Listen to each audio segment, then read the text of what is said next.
Hey everyone, welcome back to J+K Retro Gaming Channel. This week's 5-minute gameplay challenge is going to be number 10 on IGN's top Super Nintendo games, Super Mario RPG Legend of the Seven Stars. RPG スーパーマリオ RPG ロールプレイングゲームやったことない人も OK マリオと旅に出ようドラマを作ろうロールプレイングゲームやり尽くした人も Come on 満足させますマリオです Oh yeah スーパーファミコンソフトスーパーマリオ RPG スーパーファミコンが4000円安くなるクーポン券付き This game was brought to us in 1996 by, of course, the company Square. Anytime there's an RPG game, it seems like Square is part of the development, so no surprise there. And also no surprise, Square brought elements of Final Fantasy, its huge flagship game, to this one, which includes, of course, its turn-based combat engine. Fun fact, this was actually the last Mario game developed for the Super Nintendo, which I didn't know until I started researching it a little bit because I knew I was going to be playing it this week. And that's one to grow on. Of course, the premise of the game, no matter what the format, it seems like in all Mario games, is to defeat Bowser and, of course, rescue Princess Peach. But more specifically, in this game, apparently Star Road has been scattered into 7 star pieces, hence the name Legend of the Seven Stars, and I'm assuming we have to gather each of the 7 pieces in order to defeat Bowser. That's just my guess. So I've never played this game before in my life, even though I'm a huge Mario fan. Those of you who follow the channel know I'm not an RPG fan, so that kind of led to me not playing it. Plus, it's kind of a later 1996 SNES game. At the time, I probably moved on into doing more young adult things. But fast forward to 2024, it's never too late to get back into retro gaming, so I'm excited to play this game today and see how it does in the 5-minute challenge. Recently, it was re-released on the Switch in 2023 and did amazingly in sales and also received positive review by critics. So enough talk, let's see if Super Mario RPG Legend of the Seven Stars passes the 5-minute challenge.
So that was Super Mario RPG for the Super Nintendo, and yes, it does pass the 5-minute challenge despite it being an RPG game, but just barely, and actually the ratings that I give this one can be a little bit deceiving. So let's see why.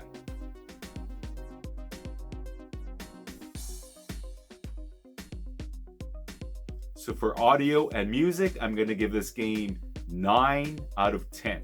So all the classic Super Mario World themes and music was in this game, and I am a huge fan of Super Mario World. It's one of my favorite games, so while I was playing this game, it was definitely very enjoyable to listen to. So 9 out of 10 for audio and music. So for video and graphics, I'm going to give Super Mario RPG 8 out of 10. Again, this game kind of borrows the visuals and graphics from Super Mario World, which you can't go wrong if you're a fan of that. But at times it got a little bit stale.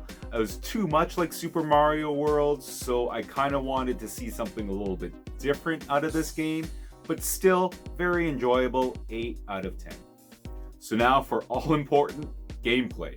Usually when I've reviewed RPGs in the past, this is where it fails miserably and sometimes doesn't even pass the 5-minute challenge. But this game actually gets 7 out of 10 for gameplay. So it's not as slow going as some of the RPG games I've played in the past. We actually got to a lot of action, the turn-based action right away. So that is a plus.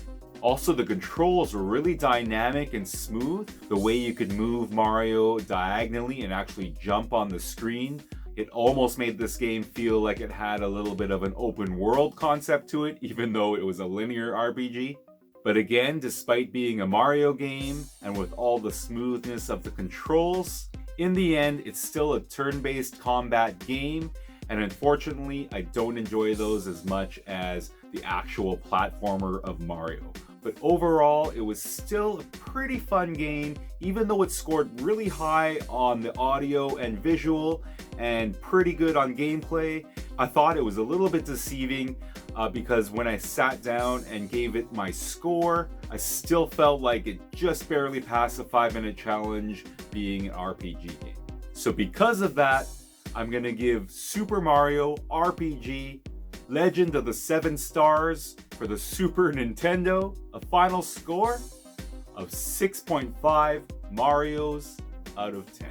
So not as high as the individual ratings would suggest, but again, the fun factor just wasn't there for me.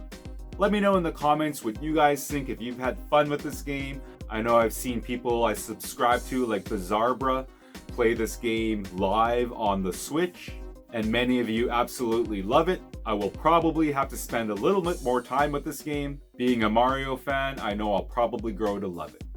So, once again, thank you all for watching. Thanks to all our subscribers for all your support.